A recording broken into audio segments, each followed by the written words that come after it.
Sitaram, good morning and welcome to everyone on this, our regular Thursday morning program on addiction and recovery.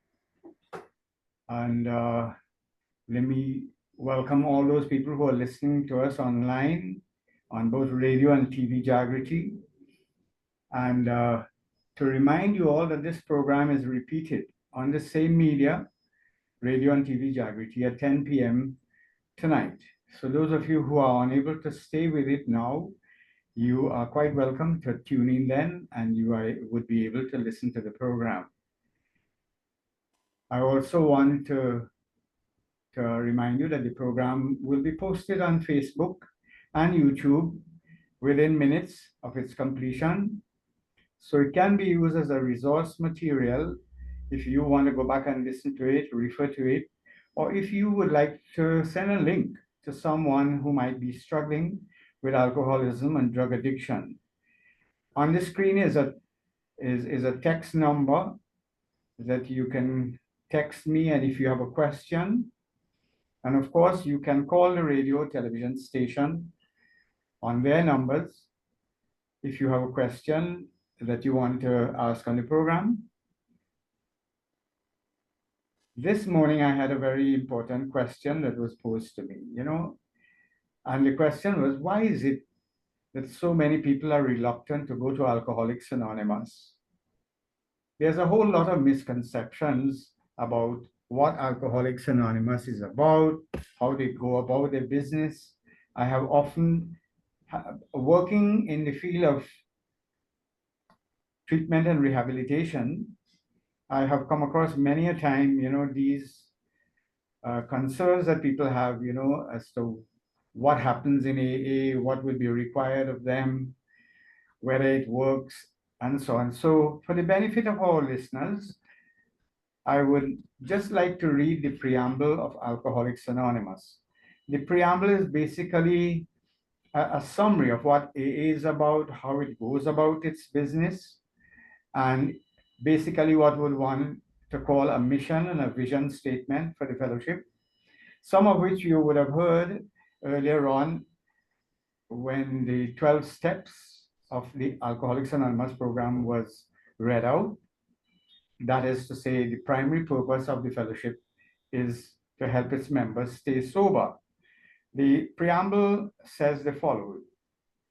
It says, Alcoholics Anonymous is a fellowship of people who share their experience, strength, and hope with each other, that they may solve their common problem and help others to recover from alcoholism. The only requirement for membership is a desire to stop drinking. There are no dues or fees for AA membership. We are self-supporting through our own contributions. AA is not allied with any sect, denomination, politics, organization, or institution, does not wish to engage in any controversy, neither endorses nor opposes any causes. Our primary purpose is to stay sober and help other alcoholics to achieve sobriety. Basically, what it is saying is that once you have a desire to stop, you can become a member. You don't have to fill out any forms, make any applications. Nobody has to actually vouch for you so that you become a member like some other organizations where you have to be sponsored. And I'll speak about that because you would hear about sponsorship in Alcoholics Anonymous, but it is not the kind of sponsorship that you would think about in other organizations, like when company sponsors a band and all of those things. No, it's not that. So it says basically the only requirement for membership is a desire to stop drinking. And nobody can question whether you have a desire or not. If you came to a meeting and you said, look, you would like to stop drinking, in fact, you don't have to qualify yourself. You just come to the meeting and you will be warmly welcomed. There are people who are not sure whether they're alcoholics, and they come to the meeting, they listen for a little while, and eventually it helps them to determine whether they are alcoholic or not. Family members also attend the meeting because they want to learn about this disease. Students attend the meetings, researchers attend meetings, people in the helping professions also attend the meetings so that they can understand more about it, so they can better inform clients that they work with as to what the clients can expect when they come to an AA meeting, and they can respond to questions and queries. So that what happens in an AA meeting? You have the first line says it's a fellowship.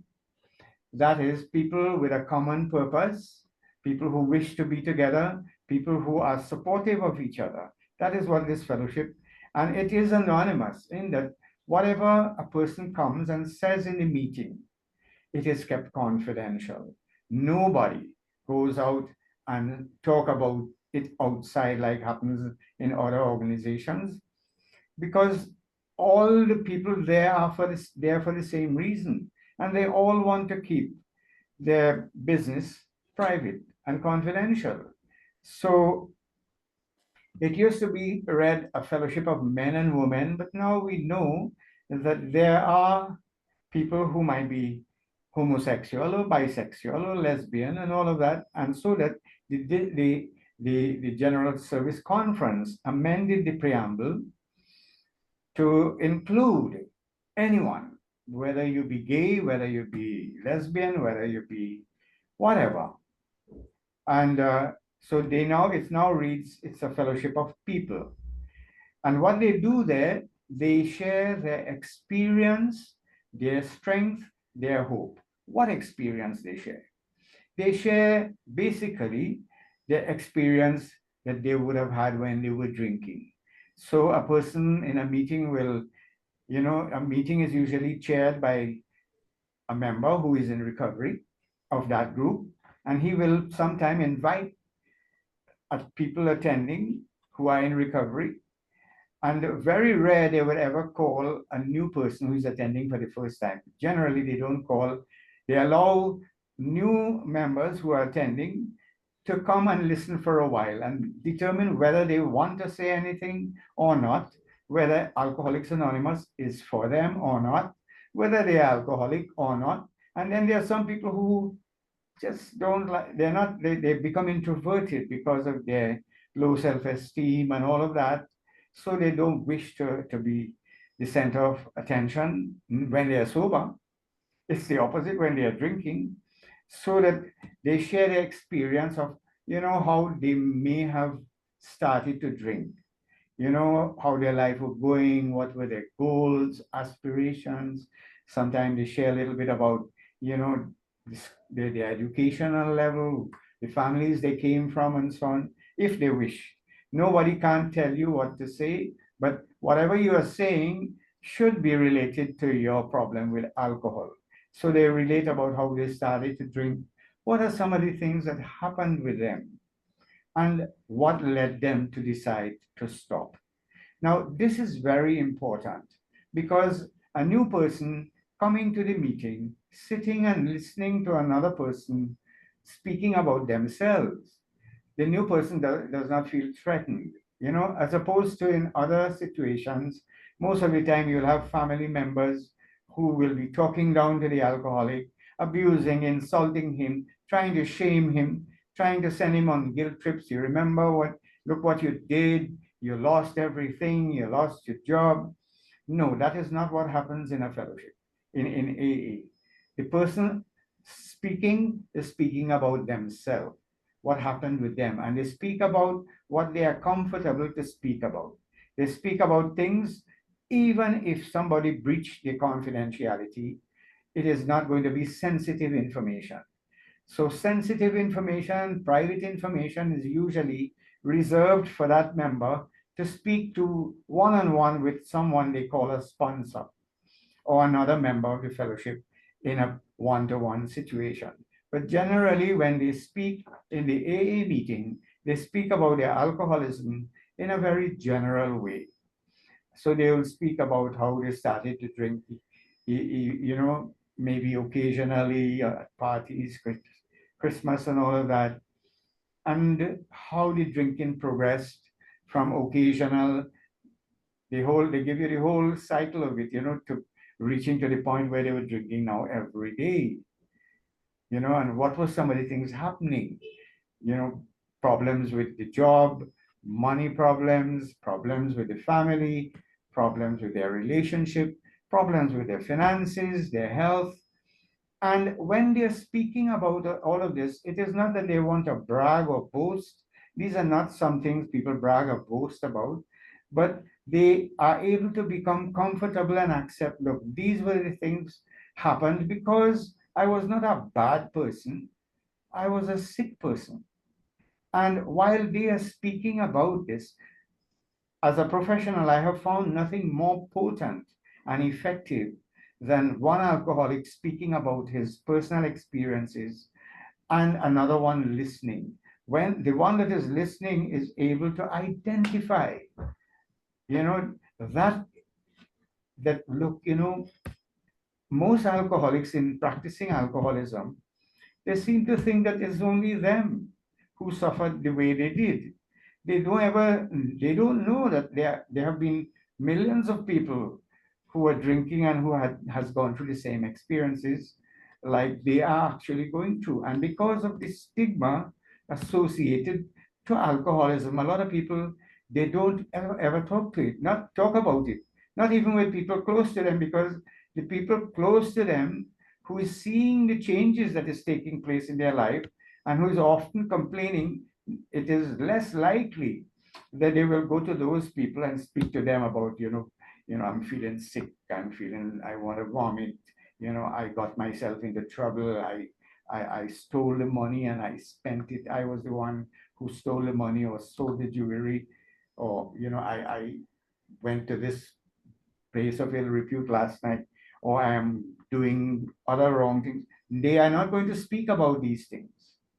But listening to another person in a meeting or in a small group, as happens in rehab centers, they realize, but wait, the same thing has happened with me. And then they come to, it makes it easier for them to come to terms with it. They realize, but wait, if they could have the same consequences, maybe they will understand what I am going through. And if they could speak about it themselves, maybe I could speak to them about it. And this is what really triggers it in AA.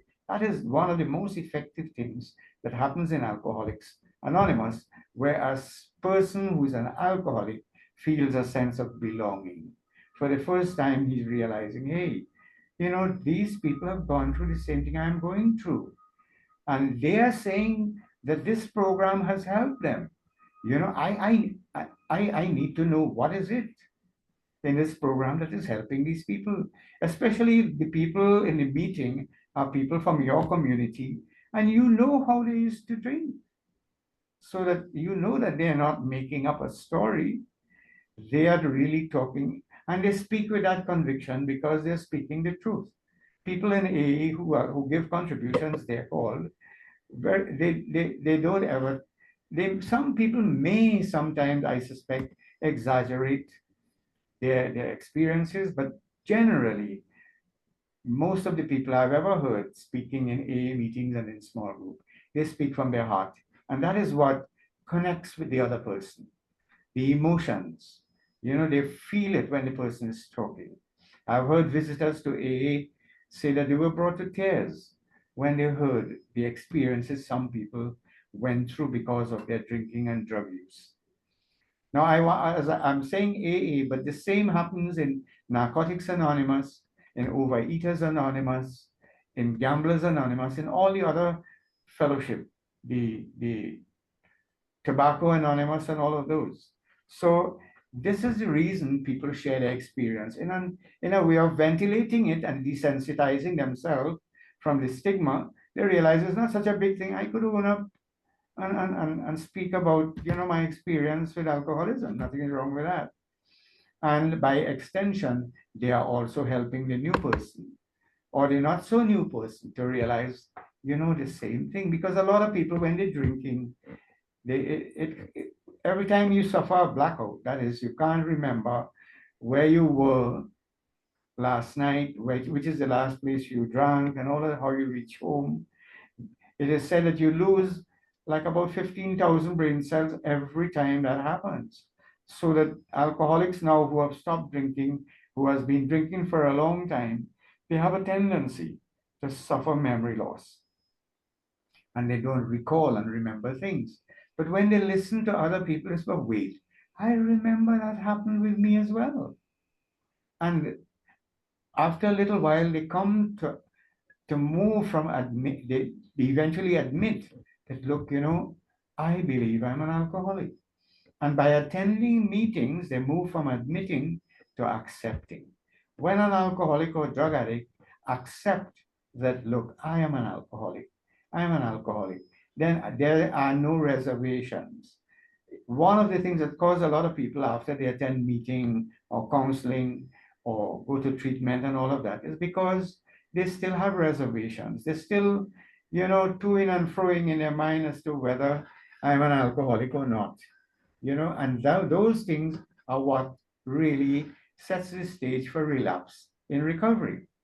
But one of the most potent things to prevent one from relapsing, as you heard in the lead up to this um, program, is going to meetings and living with a certain level of awareness, making a plan, sticking to your plan, staying around people who are in recovery, and some very valuable suggestions were given.